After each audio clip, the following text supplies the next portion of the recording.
Let's customize the grind amount for single and double cups. First, let's start by installing the bean hopper. Align the locking indicators on both the bean hopper and the hopper holder. Then, lightly press down the hopper and rotate it clockwise slowly until you feel resistance.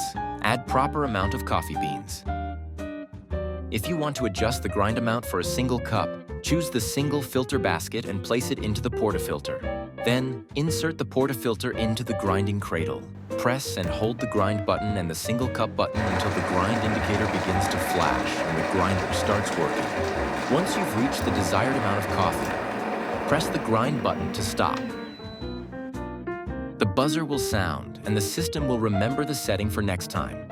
If you want to adjust the grind amount for a double cup, choose the double filter basket and place it into the portafilter. Then, insert the portafilter into the grinding cradle. Press and hold the grind button and the double cup button. Grind indicator begins to flash and the grinder starts to work. Once you've reached the desired amount of coffee, press the grind button to stop.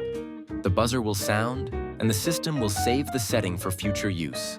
Now you're all set. Enjoy your espresso and savor every sip.